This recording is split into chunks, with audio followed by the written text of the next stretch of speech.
Эфирде таңкы бурулуштун негизги маселеси. Студияда Талайгүл Сыдыкбекова жана Талайгүл Чабдарова. Саламатсыздарбы? Утман күнүңүздөр менен урматтуу радио угуучулар. Таңкы бурулуштун негизги маселесинен баштайбыз. Бүгүн 2020 жылдан бери калктын үчүн алган ушул коронавирус пандемиясы, бул илдет менен күрөшкөн өлкөнүн саламаттык сактоо тармагынын бүгүнкү күндөгү аракеттеринен сөз кылалы. Талайгүл мына ушул жылдын, айдын, күндүн маанилүү негизги маселесине айланган ушул пандемиядан баштап ушул коронавирус азыркы биздин саламаттык сактоо министрлиги кандай иштерди жүргүзүп жатат. Өзүң билесиң, коронавирус биздин кыргыз медицинасынын абалын сыноодон өткөрдү окшойт. Айрыкча аймактардагы медицинанын көйгөйлөрү да ачыкталды. Андыктан кандай иштер бар, биз студиябызга келген саламаттык сактоо министри, медицина илимдеринин доктору Бейшеналиев Алымкадыр Сабирденович менен маектешебиз. Саламатсызбы?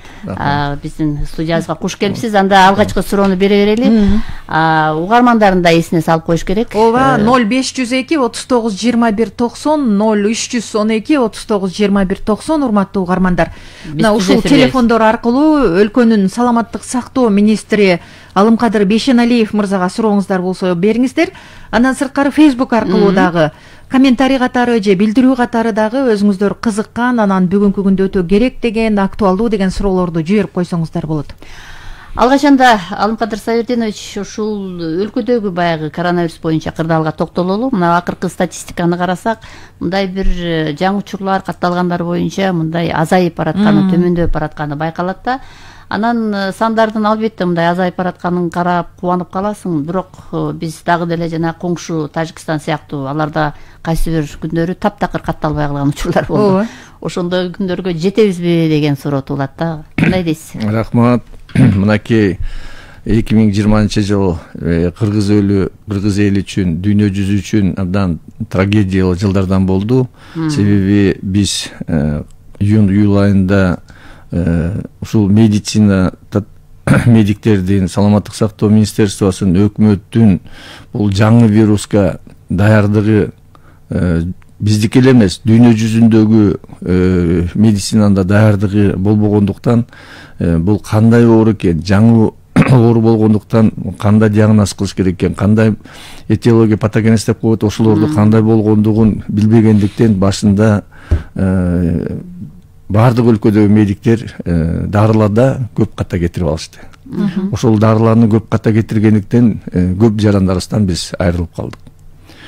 Ошол биринчи волнадагы каталыктарды биз анализдеп, мен министрлик болуп келгенимде саламаттык сактоо министерствосундагы анализ кылып баардыгын эмне үчүн ушундай болуп кетти. Экинчиден, дүйнө жүзүндөгү чоң ученыйлардын жетишкендиктерин ар күн сайын биз окуп, обсуждать этип, экинчи волнага биз даярдык болдук. Мен Кыргызстандын медиктеринин баардыгына рахмат айтат элем, как министр катары. Биздин саламаттык сактоо министерствосунун берген тапшырмалардын баардыгын өз убагында аткарып, азыркы кезде экинчи волна, эгер количествосы жагынан биринчи волнадагыдай эле көп болду, билесиздер, сентябрь айында, андан кийин октябрь, ноябрда жогорку кеңешке выбор болуп, митинг болуп, элдердин баардыгы баягы санитарно-гигиенический бизге албаган алгоритмдерди сактабагандыктан күнүгө биз 600-700-800-кө чейин ооруларды жаткызып аттык. Эгер биринчи волнада больницаларда, стационарда бош орунда жетпей калып, элдер ошол больницанын эшигине барып, эшигин такылдап ачпай калып, кире албай калып, билесиздер, машинада келатканда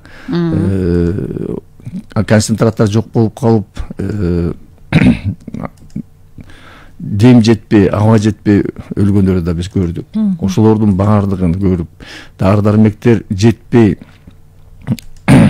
биздин жарандар кээ бир баягы ушул ден соолуктун, адамдын кыйналып турганынан акча кылып алалы деп, кээ бир дарылар 10 эсе кымбаттап, средства индивидуальной защиты деп коет, ошолор саламаттык сактоо министерствосу аркасында берилсе дагы, гуманитарный помощь келсе дагы ошолорду элге бекер берип атпай, аларды дагы 2 эсе 3 эсе кылып сата башташты.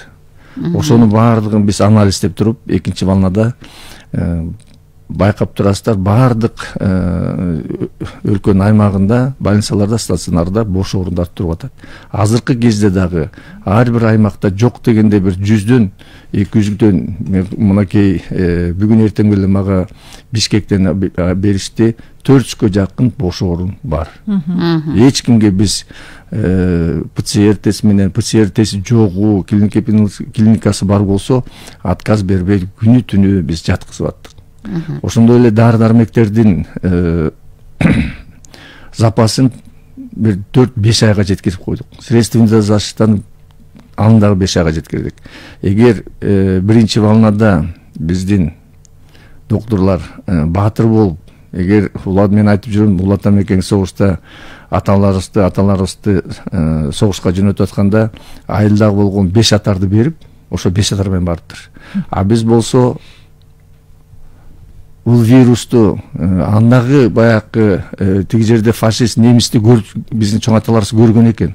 А бул жерде биздин докторлар көрбөгөн ошондой душманга колуна 5 атар бербей эле жылаңач эле айдай беришти. Куру кол каршы турду деп атасызбы? Ошондо мынакей билип атасыздар, канча деген медиктер, 4000ден ашык медиктер. Азыр биз статистиканы келтирип атабыз, көрүп атасыздар, 50дөн ашык биздин медиктер каза болуп кетишти. Бирок жуктуруп алган учурлар дагы азыр жок эмес. Бул медицина кызматкерлерде жуктуруп атпай. Анан Алымкадыр Сабирзенович, Талайгүл, ушул жерден дагы мына азыр эфирге чейин сиз дагы мына бизге дагы айтып атасыз, алдын алуу жанагындай чараларды баары бир колдонгула, маска тагынгыла, колуңарды антисептик менен жууп тургула, мындай баары бир сактангыла деген өзүңүздүн кеңешиңизди айтып атасыз да. Анан ушундан улам дагы бир маалыматты бир тактап албайлыбы? Соц тармактарда чыккан жанагы маалыматта экономикалык кылмыштар менен күрөшүү кызматы муну таап чыкты окшойт. Кылмыштуу топту жана кабарлаган Москва менен Сокулук районундагы жасалма бланкаларды беришип, ПЦРден өттү деген 1-2 сааттын ичинде даяр кылып 3000 сомго ошондой даярдап аткан бир маалыматты уктук да. Кандай дейсиз? Баягы санитардык эпидемиологиялык абалда баягы калктын ден соолугу үчүн бул кооптоону жаратышы мүмкүн да ушундай учурлар? Туура айтасыз. Азыркы кезде биз мынакей экинчи волна өтүп, декабрдын айында, январдын башында саламаттык сактоо министерствосы, дарыгерлер Кыргызстандын аймагындагы баардыгы чоң жетишкендикке жетип, күнүгө биз бүгүнкү күнү 90 ковид оорусу менен катталышты. Көчөгүн андан аз болчу. Мисалга алсак, бул азыр Бишкек шаарында, Чүй областында, Ысык-Көл областында болуп атат. Мына мен жакында эле Южный региона командировкадан келдим. Ош шаарында 2 аптадан бери оорулар жолуга элек. Башка областтарда, башка райондордо 1-2 жолугуп атат. Мен ойлоп атам, ушул темп менен биз кете берсек, бизде сиз айткандай чоң жоготуу болбойт. Экинчиден, азыркы кезде британский деп коет, английский форма, мутированный формасы келатат. Ошого карата биз чоң чараларды көрүп атабыз. Мынакей биз өкмөт менен бирге жаңы алгоритм киргиздик. Бул жаңы алгоритмди мен жалпак сөз менен акырын айтып кетсем, бизге учуп келаткан авиа рейстерден ошол азыркы жаңы мутированный формасы күчөп аткан жерде, мисалы Турциядан, Россиядан, Европадан келаткандардын баардыгын биз анкета берип атабыз. Анкета берип, ал анкетаны алар толтурушуп, биздин аэропортко түшкөндө, Бишкек, Ош, Ысык-Көлдөгү международный аэропортлиния деп коет, ошолорго түшкөндө биздин медиктер турат. Алар ал жерден температурасын текшерет, ПЦР тестин текшерет, канчага чейин келип калып, 72 саатка чейинкисин биз кабыл ала берсек болот. Эгер 72 сааттан өйдөрөөк болсо, ошол жерден биз азыр рекомендация берип айтып атабыз, ПЦР тестин өтүш керек. Үчүнчүдөн, ошол алгоритмде эгер ошол учуп келгендердин бирөөсү эле температурасы өзүн сезип калса, аны 2ге бөлүп атабыз. Бирөөсү мынакей бүт бары жакшы болуп нормальный болсо, биз оң жакка келип аны үйүнө жөнөтүп, берки кичине подозрение болгондорду биздин медиктер бөлүп алып, текшерип, температурасын, ПЦР'ин текшерип, жана анкеталарды болсо биз бүт барын чогултуп атабыз. Биз азыркы ПЦР тести кылынгандын лабораториябыз ошо мутированный форманы диагностиканы уже кылганга биздин специалисттер да бар, биздин реактивдер да бар, бүт баарын азыр кылып атабыз. Кокустук болуп калып, бирөө ушундай болуп мутированный форма келип калса, баягы анкета менен биз билебиз. Ошол жерде келген кишилерди кайсы адреси боюнча каяка кетти, биздин медиктердин баардыгы азыр даяр. Ошолорду баягы контакттарды текшерип, эгер ошолор дагы ооруп турган болсо, биздин алгоритм боюнча жакын арадан баягы санация кылып, ошол андан ары бул вирус тарап кетпесин эметебиз. Демек жаңы түрүнөн дагы кооптонуш керек экен да, Бул жаңы түрү азыр көп эл арасында болуп атат. Жаңы түрү бул айтканда бир 70%ке агрессивный деп коет. Эгер мурун бир тойдо отурганда, мен жалпак кыргызча сөзү менен айтсам, тойдо отурганда мурдакы вирус 1-2 кишиге жуга турган болсо, бул 2,5-3 эсе отургандарды көбүрөөк жуктурат. Эгер мурун вирус дагы жалпак сөз менен айтсам, эгер вирус баягы Советтер Союзундагы Жигули менен жүргөн болуп жетип аткан болсо, бул азыркысы самолет менен жеткенде болуп атат да. То есть агрессивность, инфицированность чоң тез болуп атат. Ошон үчүн азыркы 41 өлкөдө бул вирус катталды. И көрүп атасыздар, баардык экономически развитый өлкөлөрдө границаларын жаап атат, теги магазиндерин жаап атат, учебный процесстерин жаап атат, мектептерин жаап атат. Мынакей биз көчөгүнө биз саламаттык сактоо министерствосы, анын ичинен как министр катары болгондон кийин ответственность өзүбүзгө алып аткандан кийин биз да көп ойлонуп, баардык жагын чечип, 18-inde мектептердин баарын ачтык, вуздардын баарын ачтык. Бирок бүгүнтөн баштап мен өзүбүздү карама жаштагы турган медик саламаттык сактоо министерствосундагы санэпистанцияда иштегендердин баардык медиктердин кабинетинде отурбай, ар бир мектепти барып текшерип, ошол биз айткан алгоритмди сактап атабы же сактаган жокпу.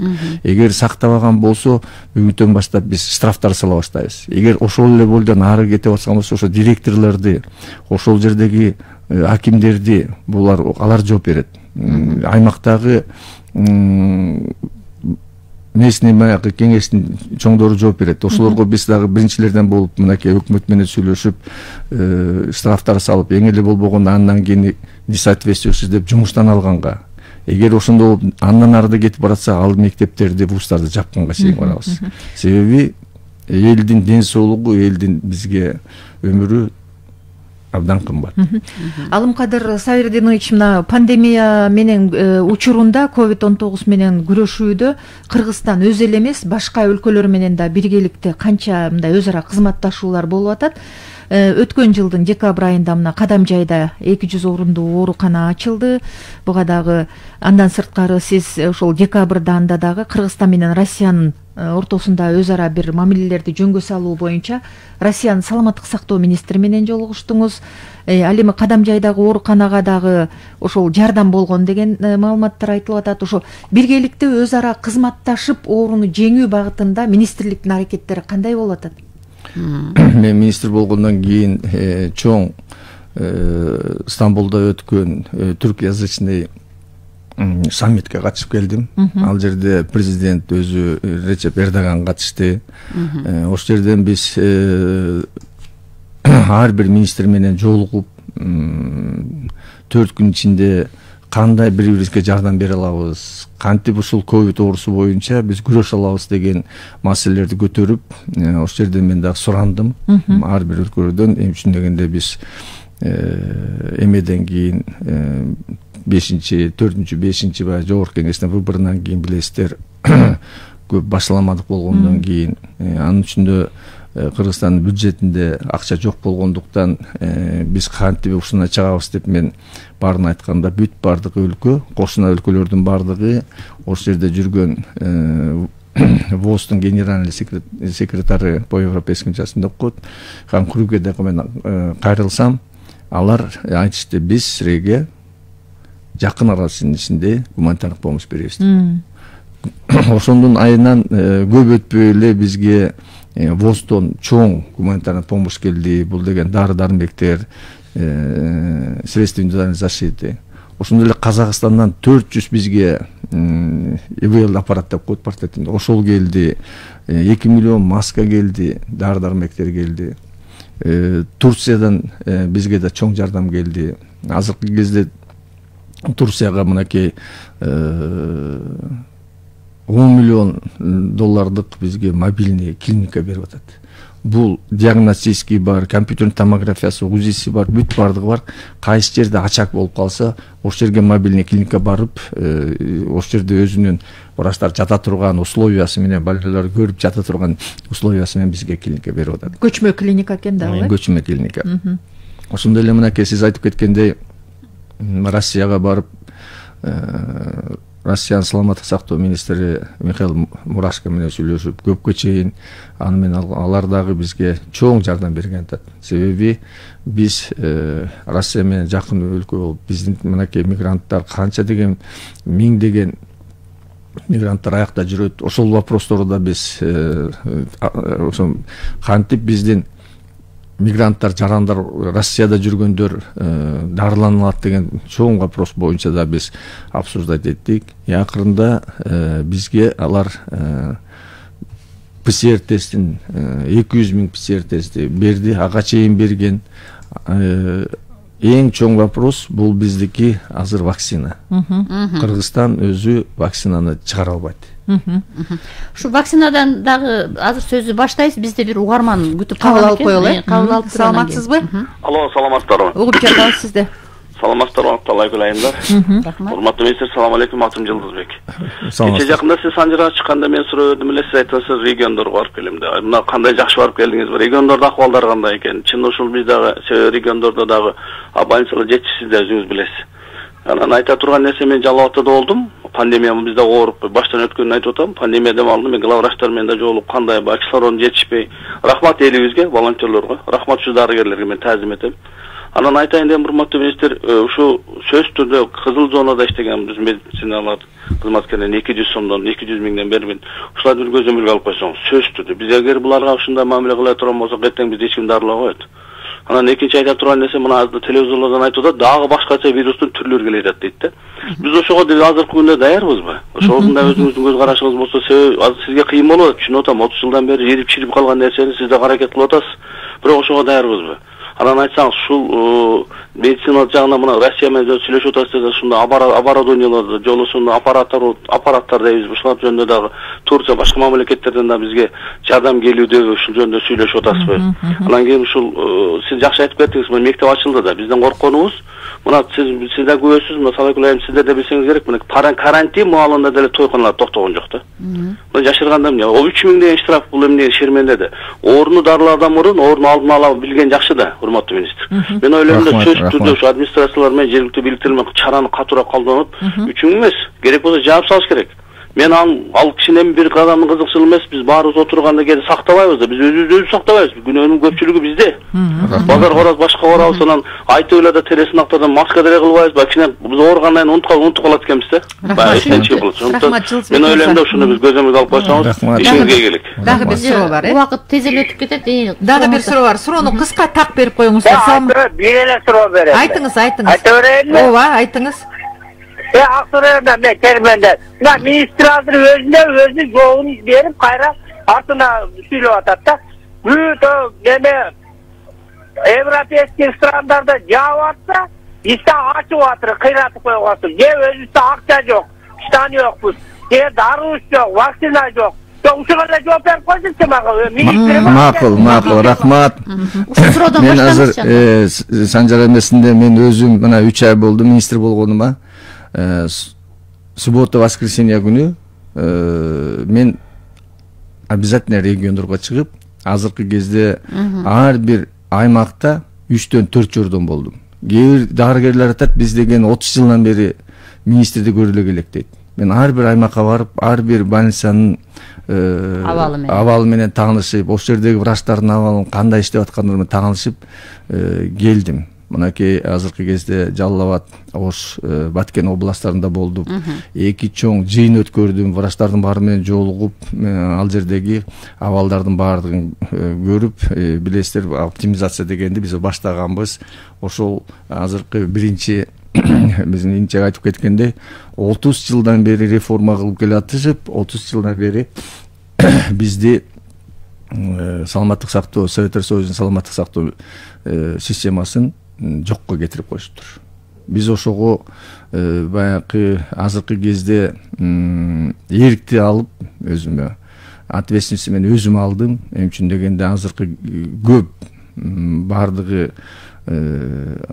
айтып атышат, эмне үчүн даярдык болбой туруп бул министр келип эле 30 жылдан бери аракет кылып, миллион миллиард деген акча бөлүштүрүп кылып аткан системаны келип туруп бөлөп койду. Мен 37 жылдан бери практический хирург болуп иштеп, ар бир медбраттан баштап эң чоң Кыргызстанда клиниканы жетектеп, 17 жылдан бери жетектеп келип, мен көрдүм бул кылып аткан реформанын башында кичине жакшы дагы жагы бар болчу. Бирок кайсы жерден бир жерден дагы иштебей калып, эмне үчүн дегенде бир кичинекей аймакта 4-төн 5-тен главврач болуп, 8-10дон замглавврач болуп, бухгалтер болуп, то есть бул врачтар жетишпеген аймактарда, кичинекей аймактарда баардыгы эле чоң болуп кетишкен. Ошону мен токтотуп, эмне үчүн дегенде эмелер акча жетпей аткандан кийин бүт баардыгы баягы эми жалпак сөз менен айтканда айылдарда, кичинекей аймактарда ким көп дегенде главврачтар көп болуп кеткен. Ошолордун баардыгын Советтер Союзунун системасын биз билип калганбыз. Бул дүйнө жүзүндө Семашка деп койгон, ошонун системасы болчу. Муну Советтер Союзу эмес, башка өлкөлөрдүн баардыгы муну колдонуп келаткан, азырда колдонуп атат. Мен ошол системаны иштеп калган үчүн, жакшы билип калган үчүн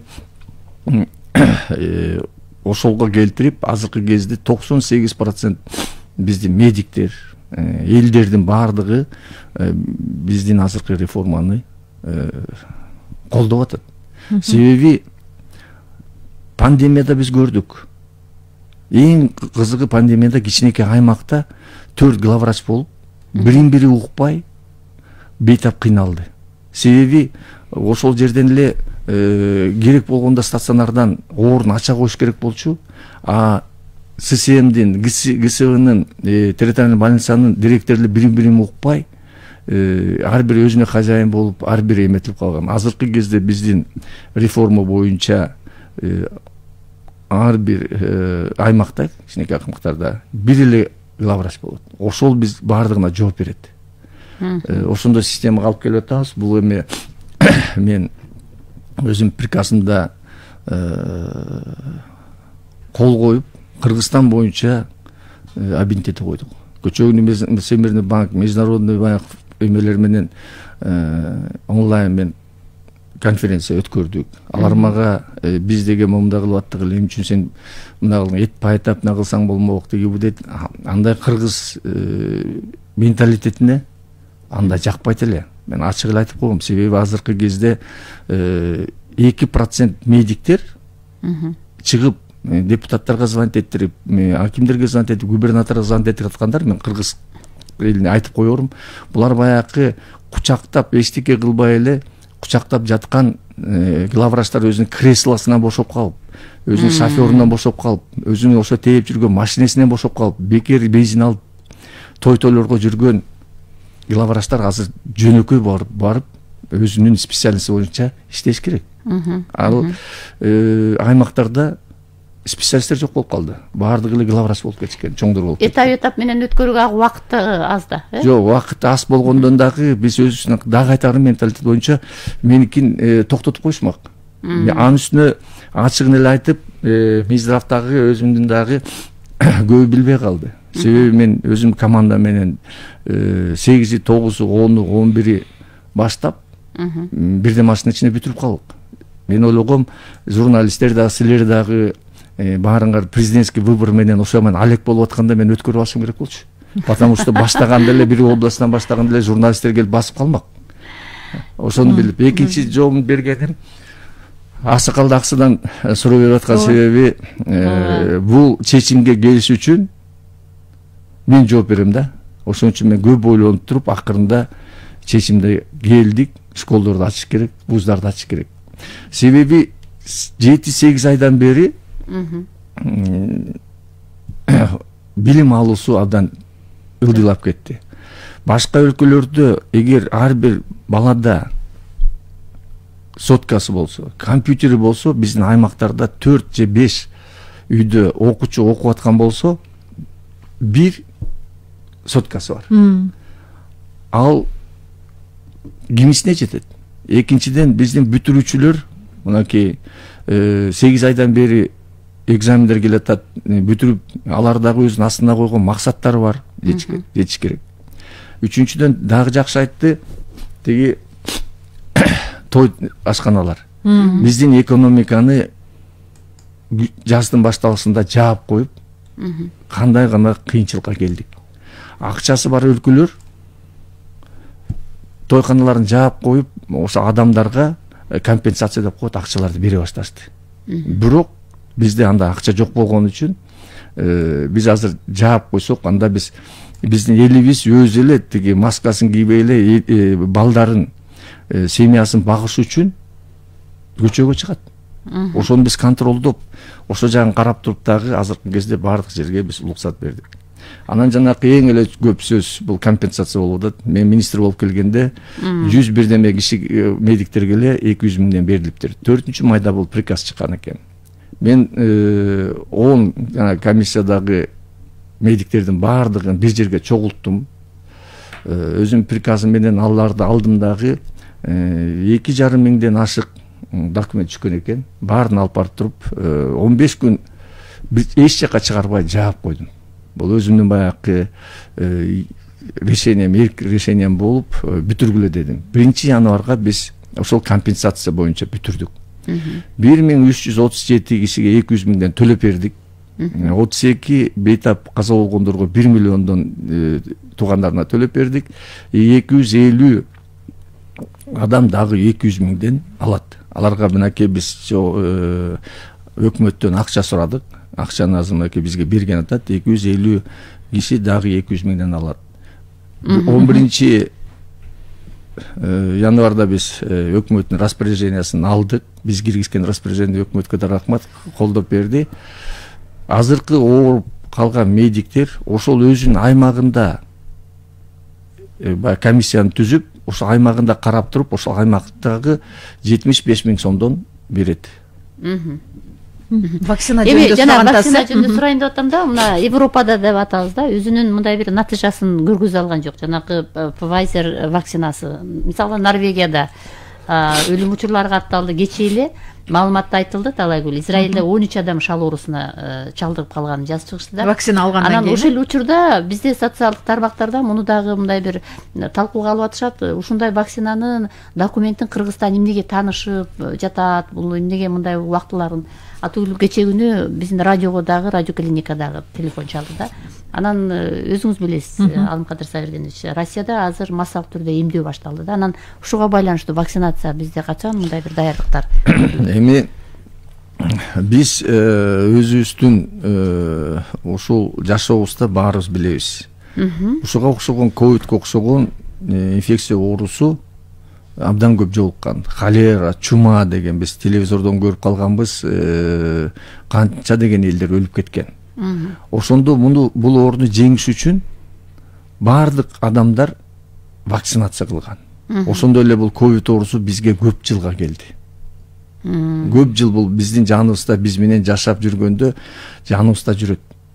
Ошон үчүн муну жеңип алып, мурдакы өзүбүздүн жашоого келиш үчүн, той-тоймонго барыш үчүн, саламдашыш үчүн, атасы менен апасы бала небересин көрүп, кучактап, мындай мурдакыдай жашоого келиш үчүн биз өлкөнү вакцинация кылышыбыз керек. Мен министр болгондо эле келип туруп чоң өлкөлөрдөн кайрылуу жасагам. Эмне үчүн дегенде биз өзүбүз өлкөбүздөгү элдердин баарына вакцина менен камсыз кыла албайбыз. Ошондо COVAX деген программа бар. Глобальный альянс вакцинация и иммунизация деген группа бар. Ошолго биз кат жазып, ошого биз кирдик. Ал деген бесплатно, каражат жок ушундай өлкөлөргө жардам берет. Ошол биринчи бизге 1 миллион 200 миң дозаны акысыз беребиз деп биз договор түздүк.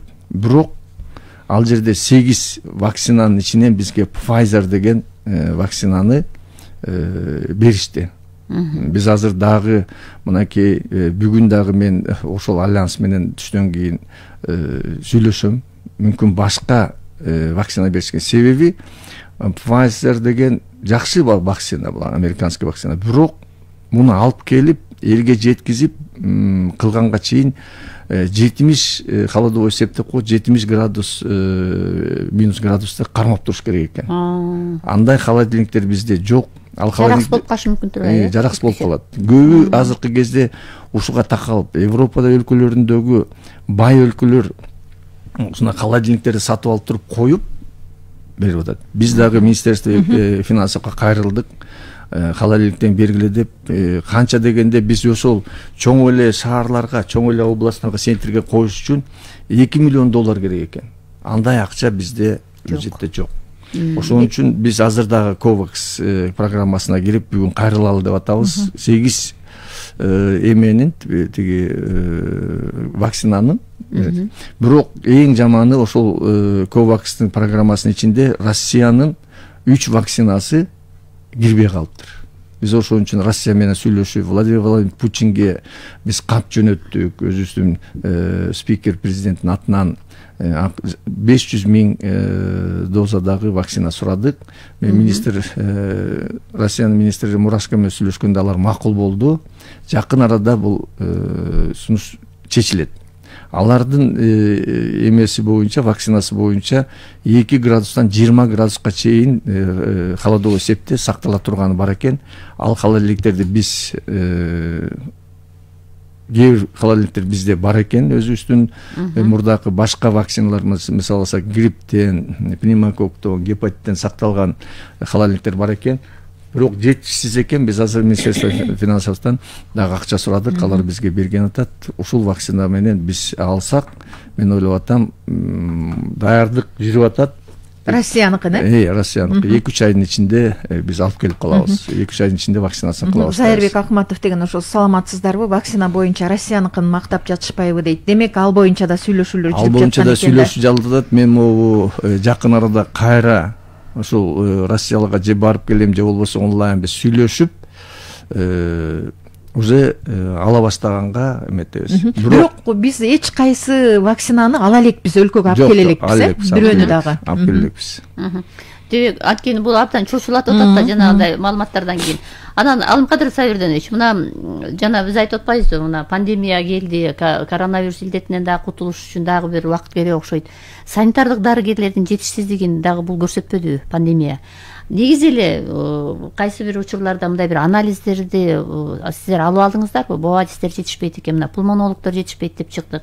Негизи эле санитардык дарыгерлерге таптакыр эле мындай көңүл бурулбай калган да, булар мындай кереги жоктой эле сезилип калганда, ушул кадрларды дагы даярдоо, мисалы үчүн июндагы мындай нерселер аябай мындай бир ачыктады. Рахмат. Азыркы кезде мен 3 айдан болду келгениме, ар бир кадр вопростун баардыгын чогулттум. Ким каякта бар экен, ким эме экен, кайсы жетишпейт экен деп. Бул суроону биз чечип атабыз. Биринчилерден болуп мынакей санэпидстанция, эпидемиологдордун ар бир райондо бар. Бирок текшерип көрсөк, ал жерде эпидемиологдордун, санврачтардын айлыктарын химиктер, биологдор, биохимиктер алып атыптыр. То есть врачтар эмес. Жетишпегендиктен ошолорду иштеп атыптыр. Ошону биз усилить этиш үчүн азыр биз реформага бардык. Межрайонный деген крупный баягы специалисттерди чогултуп кылып бириктирип азыркы кезде чоң реформанын жыйынтыгы жакын арада эле 2-3 айдын ичинде билинет. Анан кийин саламаттык сактоо министерствосы бюджетный орунду биз эмеге бердик, биздин мединститутарга. Кийинки ушундай проблема болбосун, болуп калбасын деп санитарный врачтарды, эпидемиологдорду уже даярдай башташат.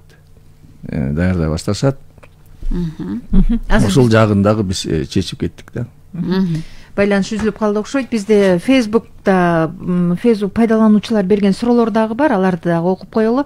Фатима Жаманбаева, саламатсыздарбы? Кутмантаңыздар менен өтүнүчүм Туңгуч Кичи районунда 5-филиалда врачтар жетишсиз, терапевттер чоң адамдардыкы гана, көп врачтар иштен кетти. 2015-жылы эле кат жазып кайрылгам, эч кандай натыйжа болгон жок. Врачтарды отчет кагаздардан бошотсоңуздар болот эле. Эң чоң милдети адамды дарылоо болгондон кийин айлык маянасын дагы карап чыксаңыз. Дагы угарманды да кабыл алалы, чогуу жооп бериңиз. Саламатсызбы? Саламатсызбы? Саламатсыз. Бишкектен Айбек Мөктөрөкан. Кыргызстанда ооруларга иммундук ферментативдик анализ жүргүзүлүп атат. 4000 сомго. Nedir работниктердин дүнеси? Экинчisi адамдардын көпчүлүгү врачтардын дарылоосунан эмес, өзүн дарылоонун жардам аркасында айыкты. Пайдаланган дарылар чет-өлкөлүк, Кытайдан келген, Европадан келген фирменный дарылар менен дарыланып атчы. Каяктагы Кыргызстандын медиктери элди дарылап айыктырып атат. Чындыкты айта турган күн болобу? Алемов. Рахмат. Биринчи бул аксакалдын суроосуна жооп берели. Эмчинен да абдан биздин чоң вопростор көтөрүп атат. Биринчилерден болуп ифадагенди азыркы кезде бул кыргыз элинин көбүндө айтып атышат. Биз оорудук, легкий формасында өттүк, средний формасында, тяжелый формасында өттүк, биз экинчи оорубайбыз деп. Ошону билиш үчүн оорудуңарбы же ооруган жоксуңарбы деп бул анализдерди биз бердирип атабыз. Азыркы кезде биздин гуманитардык помощь менен дагы 47 000 келатат. Аны биз бекер кылабыз. Жарандар өздөрү биз оорудук, антителабыз канча бар, иммунитетибиз барбы, ооруп калбайбызбы дегендер өздөрү барып, мына аксакал айткандай, бул частный лабораторияларда тапшырып билип атышат. Экинчиден мен дагы айтып кое берем. Башка өлкөлөрдө ошондой эле экономически развит Россияда, Германияда, Англияда, Италияда, Францияда азыркы кезде миңдеген оорулар жолугуп атат. Ошондой эле дары дармектери бар, миңдеген ооруп өлүп атышат. Ага караганда биздин экономикабыз аз болгон менен стационарга жатканда биз бекер азыркы кезде дагы миңдеген кишилерди бекер биз мынакей 1700 киши бүгүнкү күндө ковид оорусу менен ооруп дарыланып атат. Алардын баардыгына биз бекер дары дармектерди берип, больницага бекер жаткызып, бекер дарыланып атабыз. Ошон үчүн аксакалдын айтканындай, что дарыгерлер, медиктер эчтеке кылган жок дегенге бизнес кылган жок. Ага мен кошулбайм. Себеби кыргыздын медиктери, кыргыздын ушул докторлору 2020-жылы баатыр экенин, булар деген муну каралбай калган медиктердин азыр бүт баардык эл сыйлап калды. Себеби бирлик, эгер саламаттык сактоо министерствосундагы медиктер, докторлор аймактарда өзүнүн ден соолугун, үй бүлөсүнүн камкордун көрбөй күндөп түндөп стационарда ошол бейтаптарды карап жүргөндө гана ушул биз результатка келип атабыз. Мына ковид боюнча бир топ эле маанилүү жагдайларга токтолдуңуз, вакцина боюнча дагы суроолорго жооп алдык окшойт. Негизи эле бул ковид эле эмес, дагы канча деген биздин Кыргызстанда сактоо тармагында көйгөйлөр абдан көп. Анан негизи азыркы күндө мындай бир ар кандай жугуштуу оорулар же болбосо дагы бир мындай көйгөй жараткан оорулар көбөйүп кетти, социалдык оорулар көбөйүп кетти деп атабыз. Ушул жагынан алып караганда ооруканалардагы абалды жакшыртуу багытында ошол эле биздин канчалаган миңдеген биздин жарандар чет өлкөлөргө күн сайын агылып операцияларга кетип атат, дарыланууларга кетип атат. Ошол алдыңкы медицинасы өнүккөн өлкөлөр менен кызматташып, бир ошол биздин оорулардын көйгөйүн жеңилдетүү багытында аракеттер болуп атабы, сүйлөшүүлөр.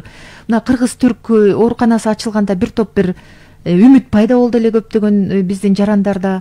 Ушул жагында бир жылыш барбы?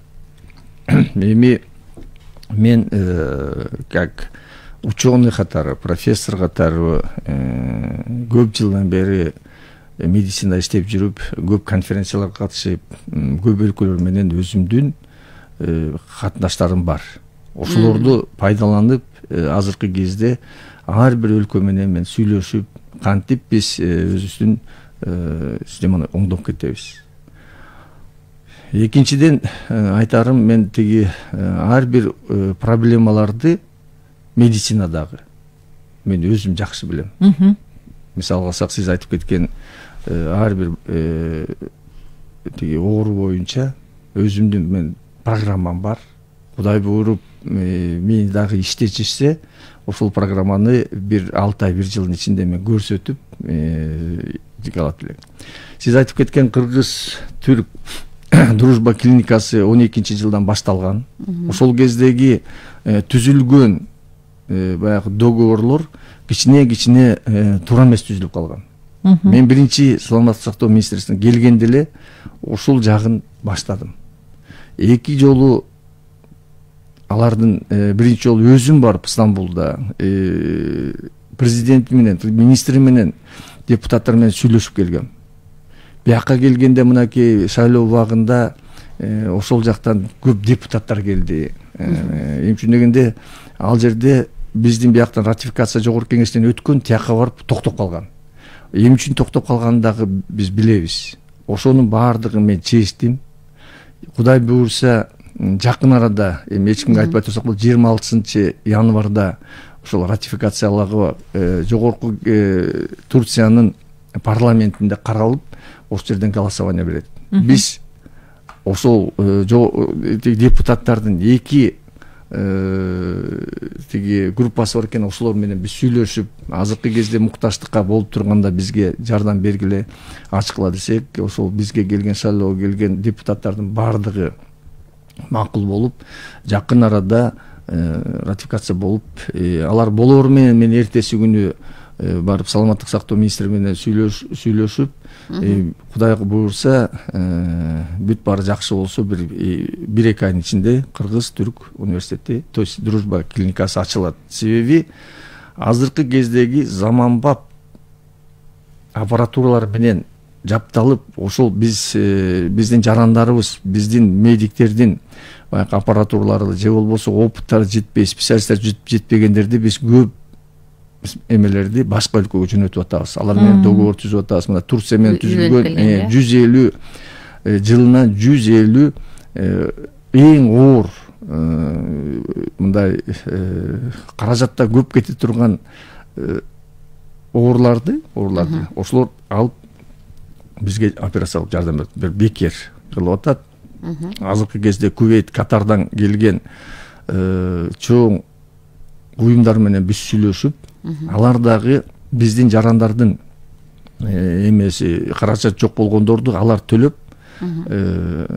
операция кылдырып дарылап жатышат. Бул жагынан дагы биз жумуштарды алып барып жатабыз.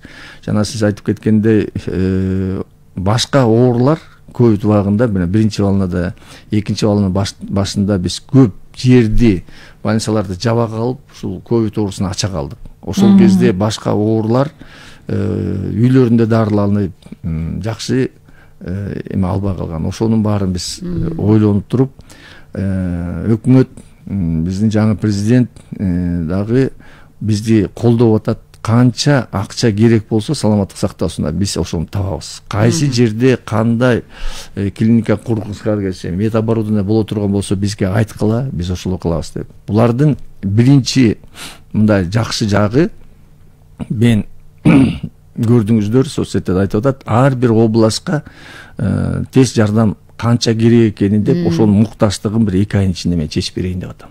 Мынакей бир эле мисалга алсак, Ош областында биз бергенден кийин да 43 тез жардам машинеси керек болсо, муктаждыгын баары бүтөт дегенде, мына 3 күн болду мен барып 26 тез жардам машинесин берип келдим. Жалал Абадка 11 машина берип келдик. Мынакей эртең Баткен областына беребиз, Ысык-Көл областына бергенбиз. Бүт бардык жерге берип, ошондой эле Россияга барганда советник менен жолугуп, мен сүйлөшүп, 3 миллион доллар грантка сүйлөшүп, ош жерден кол койдук. 110 тез жардам машинеси келатат. Ошолорду берип, бул дагы муктаждыктардын баардыгын биз жогон атабыз. Ошондой эле ар бир тиги аймактарда жетишпей турган мобильный клиниканы түзүп атабыз. Жана сиз айтып кеткендей, тиги неме болуп калбады, телефон звонок болуп калбады. Бизге эң чоң жардам Өзбекстанда берди. Ал 400 койкалуу мобильный клиника ичинде бүт бардык жабдыктар менен 1 айдын ичинде берди.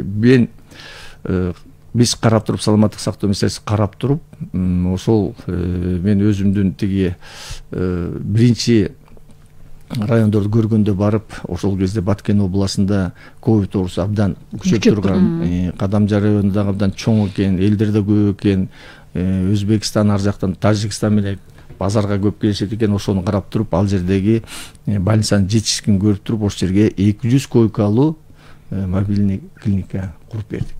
Эң чоң оорулар көп болгон бул Бишкек шаары болгондо, Бишкекке национальный госпиталдын жанында центрга 176, Чүй областынын Чүй областной больницасына 66 койкалуу мобильный клиниканы биз коюп бердик жабдыктары менен.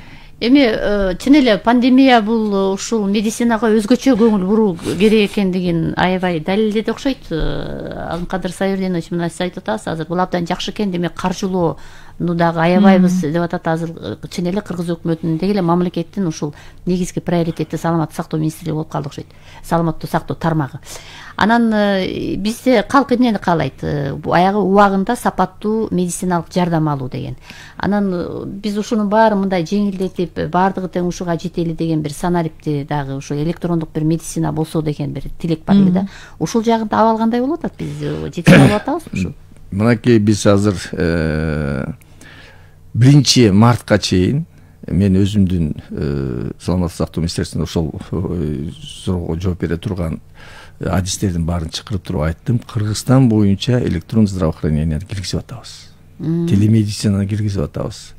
Көчөгүнү Южный региондо болгондо ноокатта бул абдан, ал жердин дагы главврачы Асан Марипович 2 жолу депутат болгон экен, специалист экен. Ошол жерде телемедицинаны киргизип, мен өзүм как мындай дарыгер болуп туруп өзүм ошол телемедицинага катыштым. Ал жерде кичинекей бала комага келген экен. Комадан кандай кылыш үчүн биз Бишкектеги специалисттер менен телемедицина менен чыгып, ошол жерден биз диагноз коюп, лечениянды, то есть дарылаганды биздин специалисттер барып келбей күнүгө телемедицина боюнча диагноз коюп атабыз. Эң чоң азыркы кездеги биздин рентген компьютерный специалисттерибиз аз. Алар Борбордо, Ошто и Бишкекте. А рентгенди снимокты снимать этип алышып, көбү эмне кандай менен болуп аткандарын айылдарда, аймактарда билбей калат. Азыр телемедицина менен биз ошону эле көрсөтүп туруп эле бул жерде специалисттер консультация кылып диагноздорду коюп атат. Муну ойлоп атам, бул эң чоң жетишкендик болот. Эгер биз электрондук здравоохранение киргизип алсак, жана айткандай коррупцияны токтойт эле, тааныштарды дагы токтотуп калат эле, ачык болот эле. Себеби кардиологко баратканда тааныштары кирип кетет, же болбосо чоңдордун тааныштары без очередь кирип кеткенде биздикилер 2 саат 3 сааттан күтүп калып атат. А эгер электрондуу болсо очередке туруп коюп саат момчада келет деп бул эң чоң өлкөлөрдө чоң специалдуу клиникаларда ошого жеткен, биз ошого жеткенге аракет кылабыз. Буга өкмөт дагы чоң бизге жардам берип атат, акча берип атат. Ошону кылабыз. Бизге көп суроолор менен да чыгып аткандар бар экен, айрымдары биздин түз эфирге чыга албай атышкан экен, анда жазып атышат. Исаев Рыскулбек жазып атат, Кеминден дейт. Бир короодогу 3 деректердин башын кошуп жатканыңызга абдан рахмат, эл ыраазы. Бирок сиз аймагыбызды аралап чыккан жоксуз. Боролдой, Чоң Кемен айылындагы больницаларды жаап салган. Азыркы акыбалы талкаланып жатат. Имараттар ремонтко муктаж. Жогорудагы айтылган 2 больницаны жандандырсаңар элге жакшы болмок. Себеби 60 километр айылдан келишет дейт. Кемин шаарына доктурга көрүнүш үчүн жана жаңы технологиядагы аппараттар жок эсе. Дагы бир көйгөй маселе бул туб больница дейт. Кемин шаарындагы муну Чымкоргон айылындагы псих больницага которсо болбойбу? Мунун территориясы абдан чоң, имараттары заңгырап бош, эми аябай узун экен. Кыскача жооп бериңиз. Мен ачыгын бул инчек айтып коеюн, мен Кемин районунун кулунумун. Ар бир больница эмес, ар бир көчөгө барып келдим. Мен шайлоого да катыштым. 10 жылдан бери ар бир көчөдө кайсы адам жашайт, кандай жашайт билем. Ошондой эле Боролдойдогу, Шабдандагы жанакы тизатерген абалын да көрүп атам. Ошолорду оңдош үчүн бул 3 главврач деп атпайбы? Кеминде 5 главврач бар экен. 5 мындай кандай десем, башкарма экен да, кыргызча айтканда. Бирин-бири укпаган.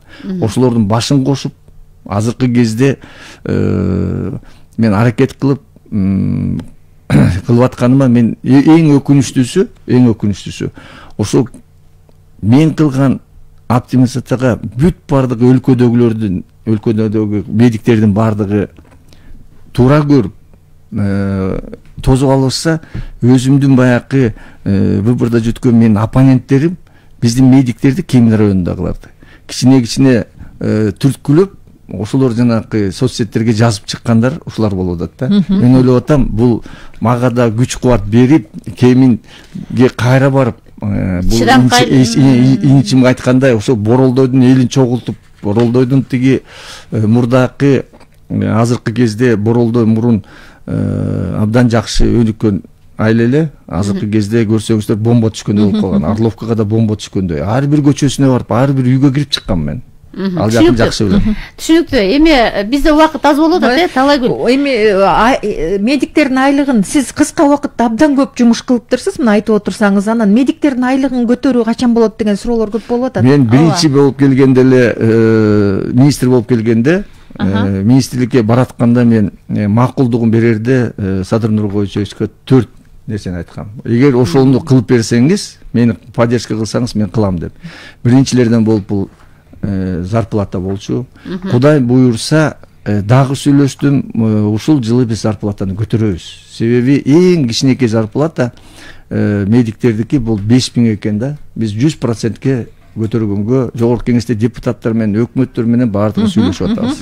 Рахмат. Эми режиссер бизде белги берип атат. Бизде угармандардын, бизге чыга албай калгандардын суроосу бар экен. Алмкадыр Сайырдинович, сиз ушул биздин биринчи радионун Фейсбуктагы баракчасына кирип, буларга да карап жооп берип болушуңуз керек жакшы болмок. Урматтуу радио угармандар, биз бүгүн таңкы бурулуштун